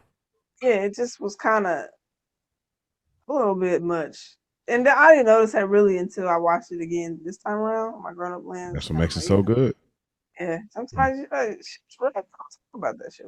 Yeah, but and no matter what I say, like you're still gonna think it's not warranted to not talking to your parents. You know what I mean? If I really were to, and you're 13, you know what I mean? Also, so it's just like you have a lot of life to continue to live, so you wouldn't understand. But yeah, I just feel like it was really cute. It's one of the most like memorable scenes. Bow Wow doing the little puppy bark in the car, like, and you see them having their bonding moments. Love the moment where he's asking about Tracy's dad. I do shoot Calvin some bail just because he's a kid again. He's a little kid, a teenager, but a little kid. And he just he doesn't understand the concept of being so angry at a family member that you don't want to talk to him because he doesn't have family. Like he can't understand what a complex family dynamic would even look like because all he sees is I want parents, you know. It's a great point. And yeah, I think we see I don't like that. Well, I'll save that. I'll save that, I guess. But we feel like it put a little bug in Tracy's ear just hearing it from Calvin's perspective. Even if he didn't admit it in that moment, it probably got his wheels to turning about his relationship with his dad.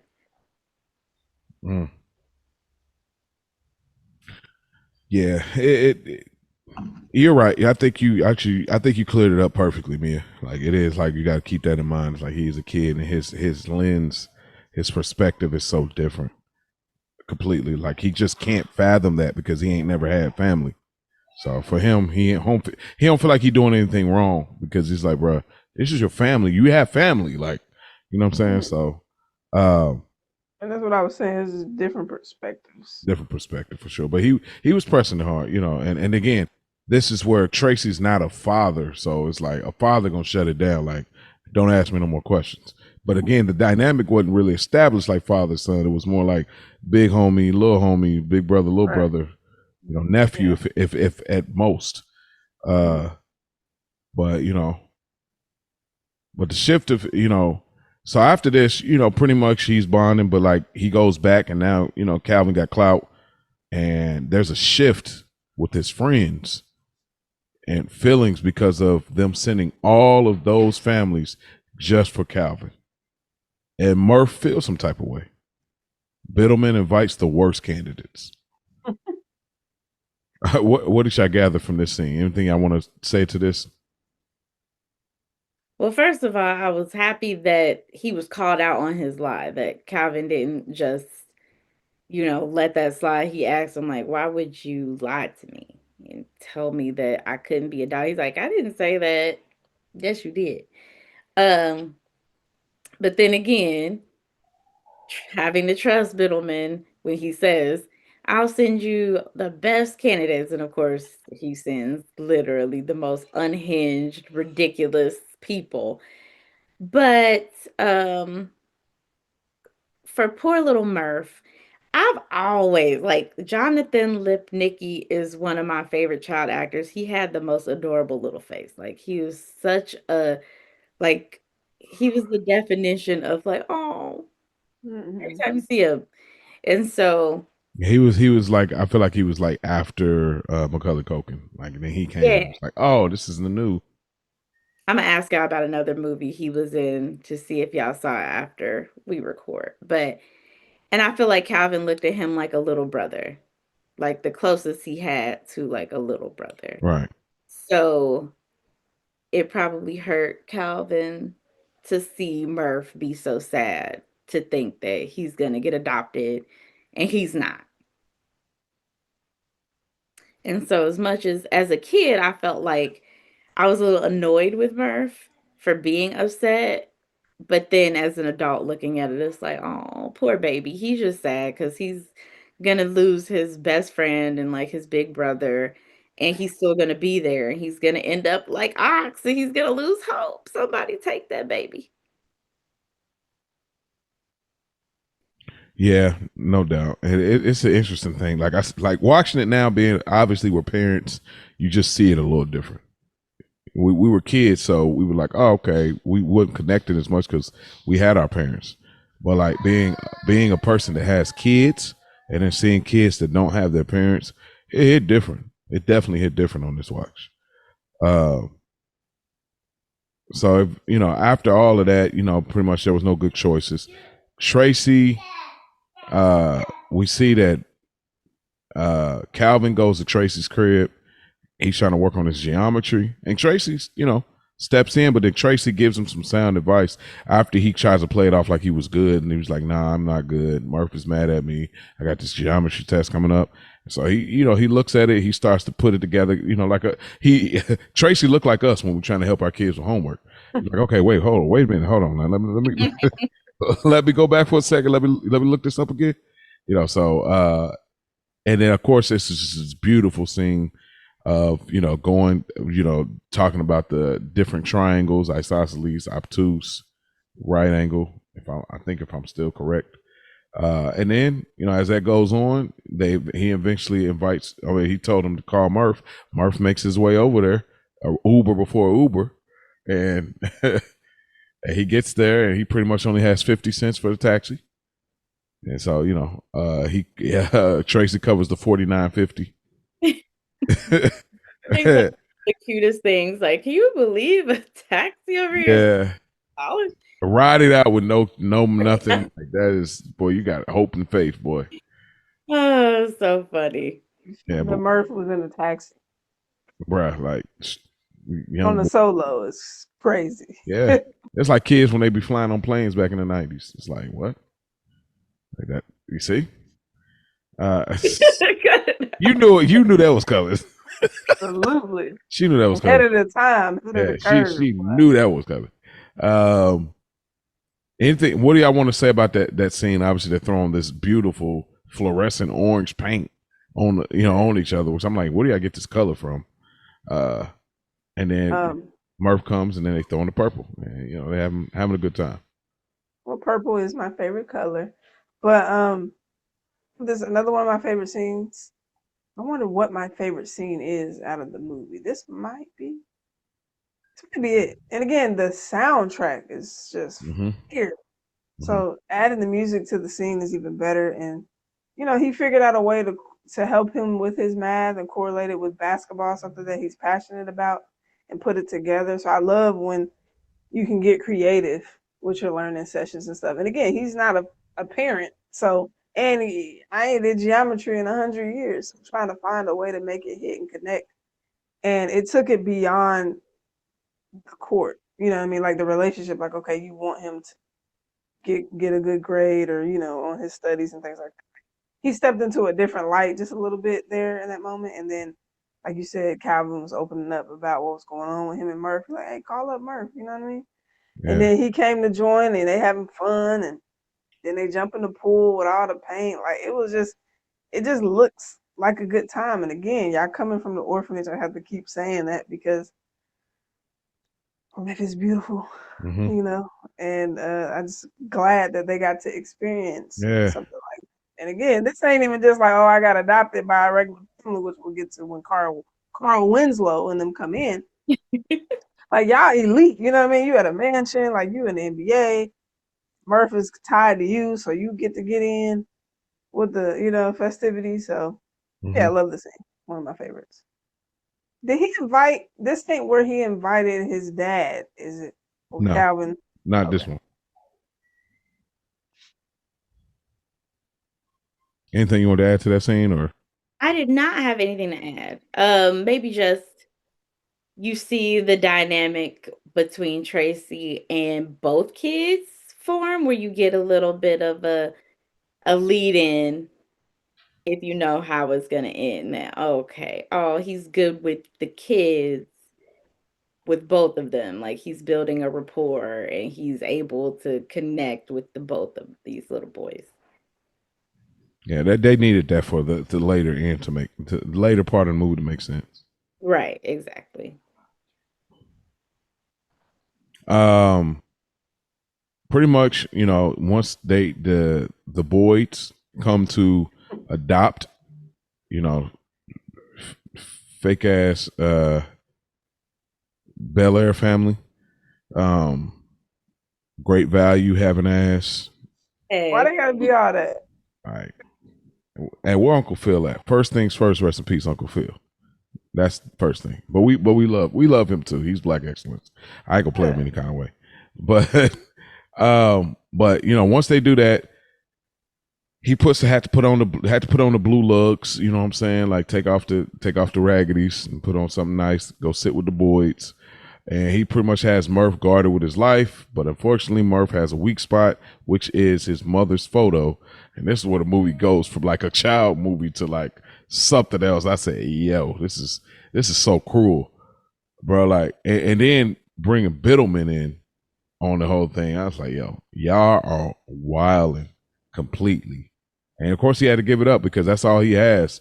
And I really felt so bad for Murph because his mom could be a piece of dirt, or she could have left him for adoption for different reasons. Who knows? But that's all that he got. That's his only connection. And just seeing that like Calvin has motion like right now with possibility of parents. I don't have anything. This is all I got. And at least I got this, and they're burning it up. I mean, I got to give up the shoes. So it was a really, really good scene. Anything I want to add to that? This is where I feel like the meat and potatoes come in. Okay. Like where you can actually like get into talking about it, because I love about how this plays out, because I don't necessarily have anything about this scene specifically other than what you already said. We see Biddleman, he's just looking for a payday. He wants the shoes because he wants to be able to bet against Calvin. That's it. Because now that Calvin is about to get adopted, his little payday is gone. His cash cow is gone. He got to find a way to get his little come up. But what I love is that Calvin was never angry at Murph, because Murph was scared to tell him, what happened and why he had to give up the shoes. He was never angry with him and he didn't blame him. He just was looking for a solution. Like, okay, let's get them back. I'll take a page out of that book for real. Now let's just figure out a solution. Yeah. Yeah. Pretty much, and then you get kind of the last sequence of the movie of, he's going out there to play ball. He realizes he don't have his shoes because, like Murph told him, like, hey, it's not there. He's looking at his bag, and he got to leave. He's missed the game. He's missed like 2 quarters, 3 quarters, and the coach is like, nobody gets to come in after that. But they pretty much like, bruh, let him do it. And this is obviously after there's just a heartfelt scene where they get a hold of Biddleman, and there's this transaction conversation between Ox and Calvin, and pretty much like, bro, you not one of them, you one of us, and it resonates for him. And you find out that he's not an idiot. He remembers the combination. He's able to get the shoes, and then of course they do their thing. He gets back, and they get to play. He tells them like, this is my last game. After this, I just want to be a kid, which was just super enlightening. It's like, right, and the shoes tear, and he has a real down moment with Tracy, but Tracy still ain't connecting. But he does just enough, and they're able to get the game-winning shot. They win the game. Then shortly after, we see that the Knights are sponsoring the orphanage, and Biddleman is nowhere to be found. Okay, I laid that all out. What are some things y'all want to say before we get into our other section?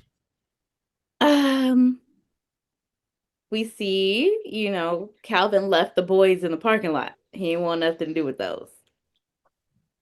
He said, you know what? That family's not for me. I'm sorry. Because he had dinner with them. We didn't talk about that part, but he had dinner with the boys. They're very buttoned up, Bel Air family. And Calvin's just, you could see he was just so uncomfortable. He's like, yeah, I can't do this. This is not the family for me. So instead of going home with the boys, he went back to the group home. And, we see the Knights are sponsoring the group home now. But then we get our real happy ending when Tracy decides that he wants to be Calvin's father. And not only that, but he's willing to take the orphan 2-for-1 special and adopt little Murph as well. Would y'all have adopted Murph also? Me? Yeah. Yeah. You? Would just want to see what y'all thought. Yeah, I think it makes sense. I think, again, if we don't get an earlier scene, then we're not just, I don't know you like that. But like, he got him earlier, and he had a great sense of humor, and they already were operating like brothers. So it's like, what's 2 kids? You already don't know how to be. You don't necessarily know how to be a father anyway. So what's 2 kids gonna be to you that are not babies, that are little already preteens? You know what I mean? So you got the money, you got the resources. So I liked it. I was gonna say that too. Like, I mean, his circumstances helps for sure, like with the resources and the funds, because going from 0 to 2, you know what I mean, with no experience. Again, people do it every day, but I'm just saying, like, that seems like, because it's not all gonna be fun and we hooping every day, and like you gonna have to get in there. Well, she kind of got a little bit do that homework, and you know what I mean, register for school, get shots, and I'm already just thinking about. Listen, talk about it, girl, because we know the truth. We're parents. Shout out to the mamas. For real.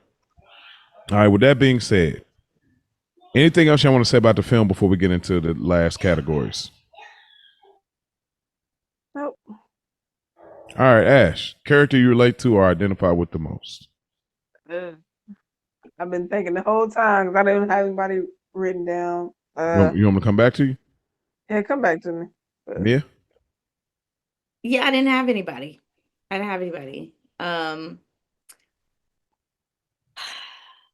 I tried to think like Calvin, but if I'm being real honest, I'm not that optimistic. I'm a little bit more of a realist than an optimist. But Yeah, I didn't have anybody I that I saw myself in this movie, really. I got Tracy. Only from the sense that he seems like the type that once his mind is made up, he ain't switching, which we've seen that throughout the movie. Like like I'm only doing this one like that, but like once he was exposed to more, it made him more open minded, which is similar to how I've been over the years. So it was something reminiscent about Tracy's kind of closed minded. I'm not talking to my dad. I'm not doing this. I'm not doing that. And like just Calvin being such a light to him, being open minded. So Tracy for me. Very, very Taurus of you. Very Taurus. I was gonna Yeah. say stubborn, stubborn. Oh my goodness. Oh. Uh get the step. A character you could do without. Ash. I'm gonna go back to a character I relate to. I am gonna land with Calvin because Mia, she put that light out there that I am pretty optimistic. Not overly optimistic, but I like to say I am pretty optimistic. A lot of people around me feel that energy around me too. So For sure. I try to uplift. And am I your Calvin, bro? Yeah, you definitely Calvin. Yeah. Oh, guys, She's definitely super Calvin vibes over here. you guys are so cute. Hey, All right. peace. Enough of that. We left that month behind. All right. No, it's very brother and sister adorbs. Twin. Be fried. Get the step. A character you could do without. I'm gonna go with Mia on this one first. I hate to say this. I hate to say this because I love me some Brenda Song, but I didn't feel like Reg's character was necessary at all. I don't think she served much of a purpose other than to be like a glorified babysitter for Murph. Mhm. I think the friendship between Murph and Calvin was the highlight, and I just feel like it was just she was just kind of thrown in there to have a girl orphan around. Mhm. Crazy enough, I got the same thing. And I'm a Brenda Song fan. Like I love her. She's got great material, but in this sense, it's just we didn't need it. Like she was just always the third member, like the Michelle of the group. You know what I'm saying? Just nah. So Don't do not too much. I always gotta take it here today. Every time. that's what I do, man. Who would I trust? I go with Ox's buddies. Then he had two. He had the curls and the other dude. I mean, we could have kept one maybe, but two was kind of like. Because I'm like, you could have just have Ox, but bullying looks better when you have like a little That's true. mini group of bullies. Yeah. But just give me curls and you can get the other one out of it. Yeah, y'all go check out our Three Ninjas. You know what I'm saying? Some bully in there. Mm-hmm. Lines that deserve to be slime. Mia B. Oh, you see, this was tough for me too because it wasn't necessarily like super quotable for me, but I did have one that I thought was funny because even at the time, everybody kind of like knew what they were getting at here. And it was Calvin when he said, I don't know what it is. It's like some kind of curse. Girls just like me. And everybody knew that it was because it was Bow Wow, the little teen heartthrob. I love when they do stuff like that. Yeah. Mm-hmm. Ash. Yeah, I didn't have many either. I thought I would have more. I just got three. When Calvin was about to face Ox in basketball, if I say no, he beats you up. But if I say yes, he still beats you up. That was for Reggie. Michael Jordan, was it Michael Jordan? We used to say that all the time. And then this is from the coach. I mean, this is from Biddleman and the coach. Mia had mentioned it earlier. Seeing as though I am Calvin's guardian, I have to make sure no one takes advantage of him. And then the coach says, you mean no one except for you. Right. That was so blunt and real. Yeah. I was like, he the MVP. I Yeah. resent that. I like him every time he play. He just Yeah. I think he was in Breaking Bad too. Like he was like that I kind of like straightforward. It, yeah. I got a few. I'm not short. I'm height challenged. Sorry for taking your girl. Another, can I get your autograph? Sure, Dirk. What's your niece's name? Dirk. I like that. Yeah. Allegra. That's a pretty name. Is that French? And lastly, you may hate me, you may hate the world, but whatever our differences, you're still one of us and not one of him. I love that. I love how he conveyed that, and Ox took that in. It was like, you know what, you're right. Set aside all of whatever it is, bro. I ain't with Biddleman. So yeah. Things you would change about the movie or what you feel they didn't get right, Ash. I didn't have anything. Mia. Okay. I have something really silly little nitpick. I have two things. The first one is a silly little nitpick, and it's just it bothered me so much that Calvin was sleeping in them shoes. Take the shoes off. Why would you get Bruh. under the covers with them shoes on? It drove me crazy. I don't do no shoes on the bed. I just That don't. is crazy. I didn't catch that. A hard no. An extremely hard no. It bothered me so bad. I'm like, did he just get into bed with them shoes? Does he have on his pajamas with them shoes on? It drove me crazy. It drove me insane. And then I think this could be like a time thing, but it kind of bothered me that they never really let us know what the problem was between Tracy and his father. Yeah, that's great. I always thought about, I forgot that, but yeah, you're right. They did gloss over that. Two things. One, Calvin driving. I get it for a movie like this, but he can't see over the steering wheel. So he gets a tire. But then his feet can't reach the pedals. You know what I mean? It's like, so he can see over the steering wheel, but his feet can't reach the pedal. Like let's keep it a bean. Like, come on. It just don't add up. I get the comedic part of it. I get where it lands in the story of he took the rap for trying to get you back home. But like, nah. Nah. And then lastly, again, like these movies, like I get the adoption and everything, but nothing about Tracy just feels like he's ready to be a father. Like I wish we would have got a little bit more of like maybe his fear is commitment instead of flying, right? Like, cause then it would work a little bit better for me where it's like he commits to the girl that was like, oh, Calvin like commits to her, and then he's ready to commit to being a father. Because to me, he still felt like a big brother or an uncle at closest proximity. So it's just kind of like every time I see it, I was like, I still don't get like they feel more like friends. I don't know. I just like all of a sudden calling him dad. I just like, like Tracy don't feel like he's in his 30s to me. Like he feel like he may be 28. You know what I mean? Calvin's 13. It's like, no, but they call him dad and embrace it. And I ain't mad at it because what orphan child that has somebody love them are not immediately ready to say, call somebody dad or mom. So I'm not mad at it. It was just kind of like, I wish I would have got more of what put him in the thought. And that's where your point, Mia, comes in. If we got the understanding of the issue with his father, then it will connect it right here for him being a father. So we didn't get that. And that's probably what made them drop the ball. Lastly, moral of the story, in your opinion, Mia B. Okay, hold on. Let me pull my notes up.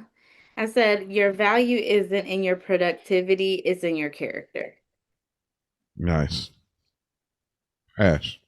I like that. I agree with what you said, bro, too, about I came in on the end of that.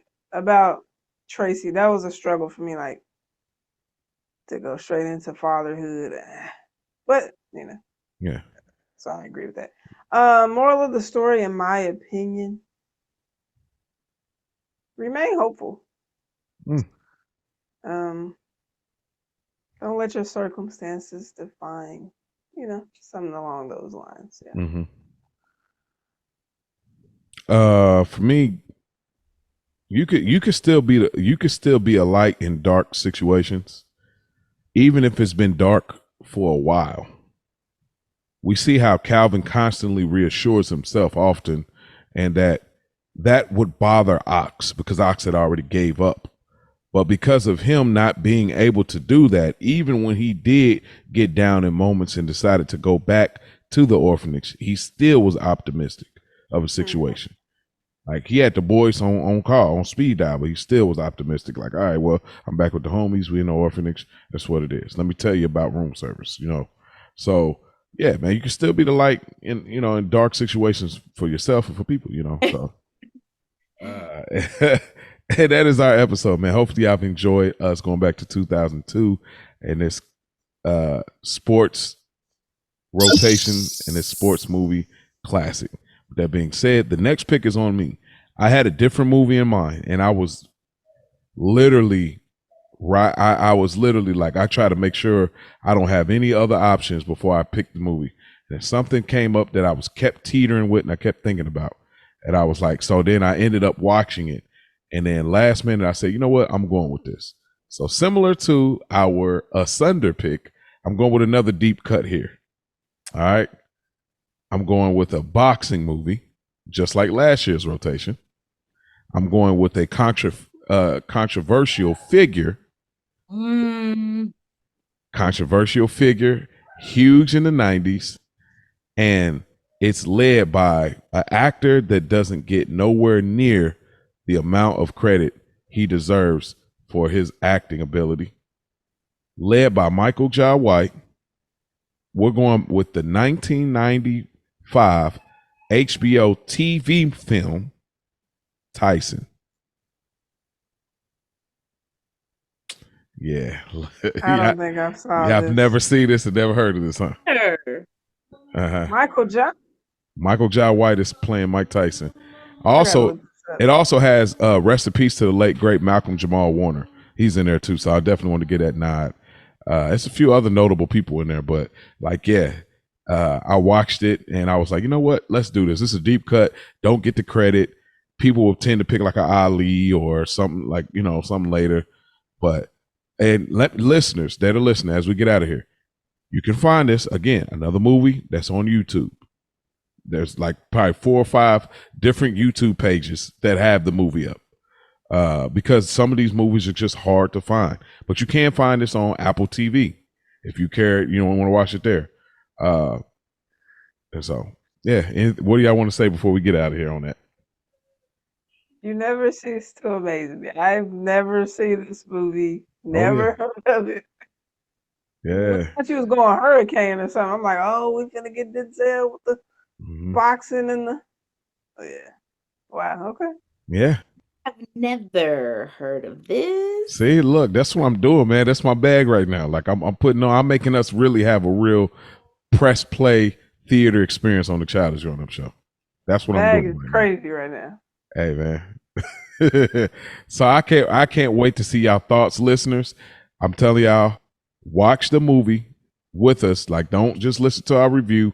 Hear us talk about it. Watch it so you can chime in and enjoy it with us. Like, that's the best way to do it. Shout out to our big cousins, the Culture Garden. So yeah, there it is. Yeah, I got it here. Next movie is 1995's Tyson. Okay. Huge figure in the 90s. So I feel like it stays in that bag. It's on HBO Max. And it's on HBO Max. So I believe it is, unless it's. It is. I just checked. Okay, because there's like, I think there's another Tyson. It's a doc. So. Oh, this is the one because I watched. I silently watched the trailer while we were. Oh, gotcha. Okay, all right, yeah. So, all right, so HBO Max, Apple TV, and YouTube. So there's no excuse, y'all. Keep up with us, lock in. Y'all sing y'all movies now for what y'all want us to do. Our last movie of this month, March Madness, sports movies, of course. Y'all send that in now. We'll eventually put a poll up, and once the votes come in, that'll be the pick from the Stoop Kids selections. So, ladies, wonderful job as always. All of y'all have a good night. Thank y'all for tuning in. Peace out.